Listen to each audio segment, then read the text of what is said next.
Día 29. ¿Qué es el bautismo del Espíritu Santo? Muchos cristianos sinceros anhelan ser bautizados por el Espíritu Santo.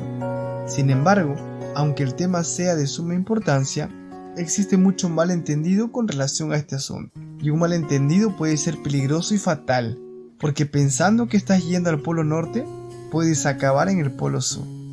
El bautismo de agua y del Espíritu.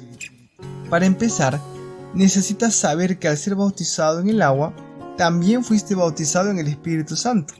Pablo escribió: por un solo Espíritu todos fuimos bautizados en un solo cuerpo, tanto los judíos como los no judíos, lo mismo los esclavos que los libres, y a todos se nos dio de beber de un mismo Espíritu.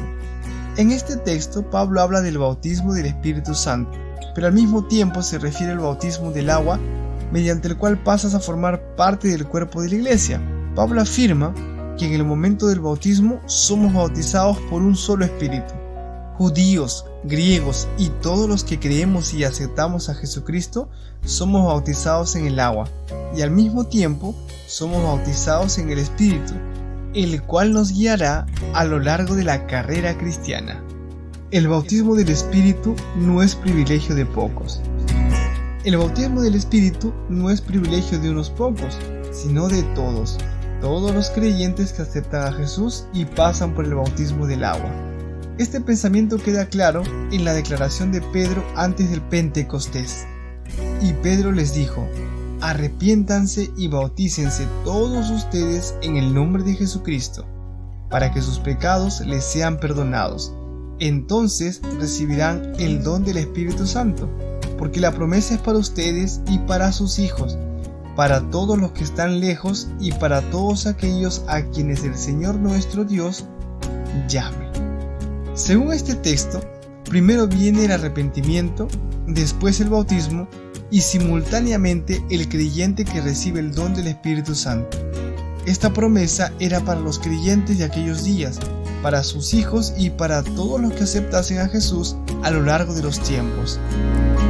El bautismo del Espíritu no es un hecho espectacular.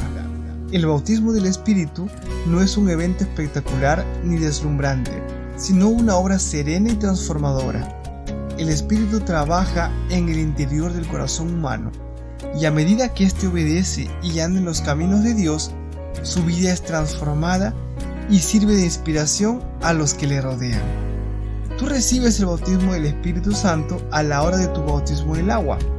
A partir de ese momento, Él desea guiar tus pasos y conducirte por el sendero de la obediencia. Pero si tú te resistes a obedecer su voz, el bautismo del Espíritu no tiene ningún valor para ti. El Espíritu concede poder, pero no es apenas una fuerza poderosa.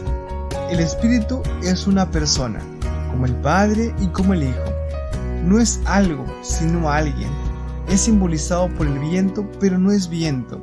Es ilustrado con el fuego, pero no es fuego. Hay mucha gente sincera que cree que el Espíritu es el poder divino. La Biblia declara que el Espíritu Santo tiene mucho poder, pero no es un simple poder impersonal. Recuerda las palabras de Jesús a sus discípulos antes de su crucifixión. Los discípulos estaban tristes ante la perspectiva de quedarse sin la compañía de su Maestro y Señor. Habían caminado juntos durante 3 años y Jesús había estado con ellos en los momentos de duda y dificultad, pero había llegado la hora de partir. ¿Qué sería de ellos? Jesús los vio tristes y apesumbrados y les dijo: yo rogaré al Padre y Él les dará otro consolador, para que esté con ustedes para siempre. Es decir, el Espíritu de verdad, al cual el mundo no puede recibir porque no lo ve, pero ustedes lo conocen porque permanece con ustedes y estará en ustedes. Es decir, el Espíritu de verdad al cual el mundo no puede recibir porque no lo ve ni lo conoce, pero ustedes lo conocen porque permanece con ustedes y estará en ustedes. No los dejaré huérfanos, vendré a ustedes. Meditemos en las palabras de Jesús. Él dijo a sus discípulos que les enviaría otro consolador hasta aquel momento. Él había sido el consolador de sus discípulos, ahora se iría pero no los dejaría solos. Enviaría a otro consolador. Esa palabra otro, en el idioma griego, se refiere a otro de la misma naturaleza. No se habla aquí de una fuerza consoladora, sino de una persona consoladora, y se refiere al Espíritu. Pero Jesús dijo: mas el mundo no puede recibir al Espíritu porque no lo ve ni lo conoce. Pero ustedes lo conocen, porque permanece con ustedes y estará en ustedes. ¿Quiénes no lo pueden ver? El mundo, y cuando Jesús menciona al mundo, se refiere a los incrédulos, a los de dura cerviz, a aquellos que viendo no ven y oyendo no entienden.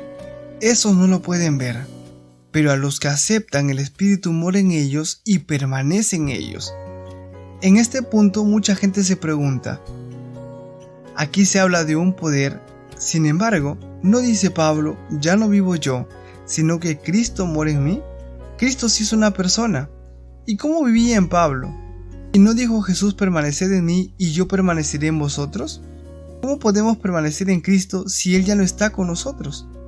Por eso era necesario que viniera otro consolador, que no es una fuerza, sino una persona espiritual. Y la Biblia dice que el Espíritu enseña, convence, glorifica, sufre, es contristado, guía.